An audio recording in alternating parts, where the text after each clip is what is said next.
All right, joining me this hour is former Department of Justice Senior Attorney Tammy Allison. Tammy, always great to see you. Thanks for being on the show. Thank you for having me, Michael. All right, so we hear this testimony by family members, and family members, people have to remember, they're victims as well. I mean, they're the ones that are affected by this, and I think that comes through in Laura's testimony, the fact that, you know, she was traumatized by this SWAT team coming to her house and the effect that it had on her. But I thought the defense did a really good job of taking these prosecution witnesses and turning them around and having them help the defense.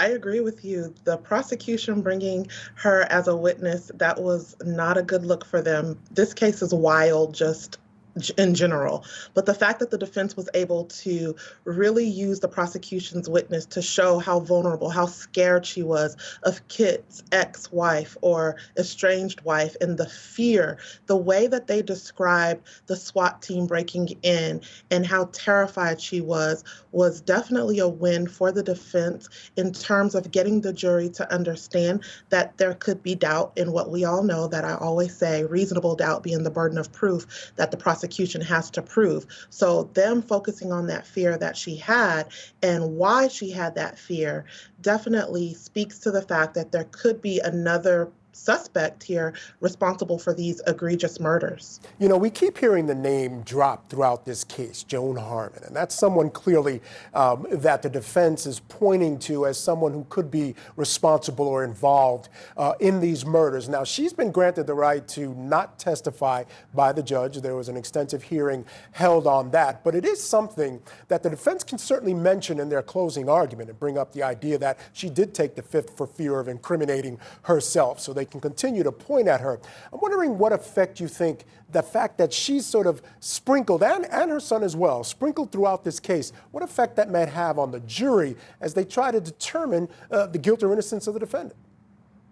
Michael, I think the fact that they continue to bring up her name repeatedly and the jury has to sit back and think like, oh yeah, who is that again? His wife, his ex-wife or estranged wife, who also has motive to be the one responsible for these murders. The fact that she had those allegations against Kitt and the fact that he was under a court-martial and the reasons why the defense continues to bring that up, to invoke that fear that's palpable from these witnesses, from her, fearful of her doing something to hurt the fiance, for example. I believe that again is going to raise doubt whenever the prosecution is trying to go for beyond a reasonable doubt, that burden of proof standard, in order to prove that Kitt is the one responsible for these murders. You know, that fear you're talking about, it sort of cuts both ways, because we're also hearing a lot of testimony from witnesses that the victims in this case had a very real fear of the defendant, Kitt Martin, and that they were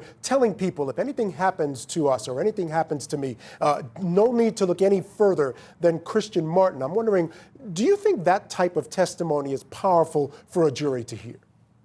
Yes, I think that it goes to the motive of the fact that he is under an immense amount of stress. He has these allegations of sexual misconduct against him from his ex-wife or estranged wife. He has the court-martial that's coming up, and he doesn't want anyone else to come in between his career as a pilot and the fact that he has that motive to kill someone so that they don't testify against him in that court-martial, coupled with the fear that the deceased explained to the neighbors and their friends. I do believe that the jury is going to sit back and take that in, and the prosecution has scored there as well, because the jury now can see that there is possibly beyond a reasonable doubt that burden could be met, coupled with the circumstantial evidence and the motive combined. Together, it makes the case stronger for the jury to come back with a guilty verdict.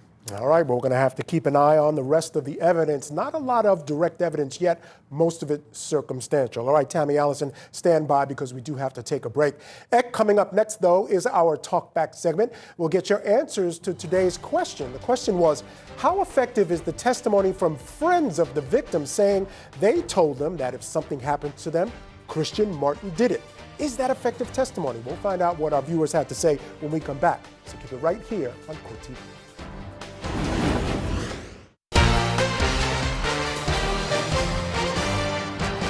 Hello and welcome back to Court TV Live. I'm Michael Ayala. It is time for our Talk Back segment, where each day we post a question on my Facebook page and on Court TV's social media pages.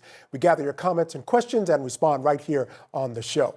Today's question: how effective is the testimony from friends of the victim saying they told them that if something happens to them, Christian Martin did it? Still with me, former Department of Justice Senior Attorney Tammy Allison and Court TV legal correspondent Julia Janae is with us as well. All right, first comment of the day is from Nisi. She says, was he saying it as a cliche? What's the tone? What were the reasons why he thought that? It's vague. Many people say it as a cliche. I hear people say it almost daily about all kinds of things. I forgot to do this, so-and-so, they're gonna kill me. You know, and actually, I'll start with you, Julia, because that makes a lot of sense. But I think today's testimony was fairly clear that this was not some offhand comment, that there was some real fear behind those statements by the victims. I think isolated, if it was just one witness who took the stand, or maybe just the co-worker of Pamela Phillips who took the stand. But the fact that there were these three people today, plus you really want to include also the JAG officer yesterday who testified that his witness in the court-martial case, Cal Phillips, was concerned about the tension growing in the neighborhood. I do think collectively that shows this was not just an offhanded comment, that this husband and wife couple, they were very concerned about what would happen to them if they continued forward with these court-martial proceedings and being a witness against Martin. All right, now Amy Willoughby says none of them are effective. I love a small town as much as the next person, but this case is being run like a sideshow. And Tammy, I want to go to you and just get your general thoughts on how you think the prosecution's case is going, because while I don't necessarily think it's a sideshow, I'm still looking for their case. I understand the comment of the fact that she thinks that the prosecution is bringing the case as a sideshow.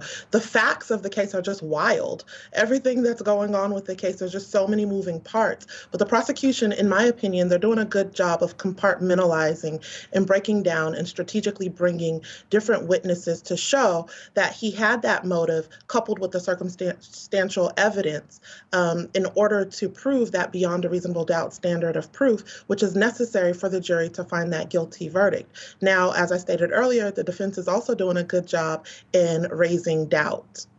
Now, Julia, this case not only involves the fact that the suggestion that the defendant actually did it, but there's a complicity charge. Explain to us that charge and why some of the evidence that we're seeing so far might help or play into that charge for the prosecution.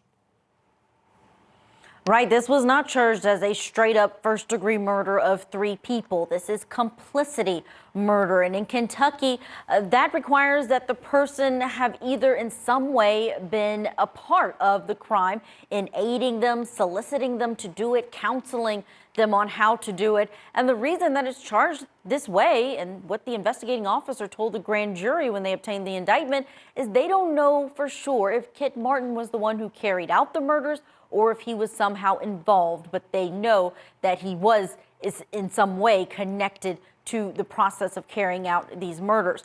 What we're not hearing yet from the prosecution is how that all works. Where's the communication? Where's the counseling? Where's the aiding? Where's the soliciting that shows that Kitt Martin was not the one who did it, but that he worked with someone else to do it? Yeah, and as you said, you see a lot of time and space connections, but they still haven't put it all together. Our final comment of the day is from Shelley Trent. She says, one of three people who the victim said this to, they were definitely afraid of Kitt Martin. I think that's definitely a fair statement, Tammy Allison. But what does it mean that someone is afraid of someone else? This is a guy who is an Army Ranger, clearly trained in how to kill. He's someone you might be afraid of. So the question is, just how probative is that? I think it's very probative given all of the things that he stands to lose with that court-martial proceeding and having someone go and testify against him. That's his entire life, his entire career that he's fought and worked for. So the fact that he knows that these individuals are going to testify, he very much so could have done and said things to make them extremely fearful. Yeah, no question about it. All right, thank you very much, Tammy Allison and Julia Janae, for being with me this evening. Truly appreciate it. I'm Michael Ayala. It has been a pleasure being with you. Up next, in closing arguments, Vinnie Politan will take a look at the alibi testimony of the family of Christian Martin. So keep it right where it is, right here on Court TV, your front row seat to justice.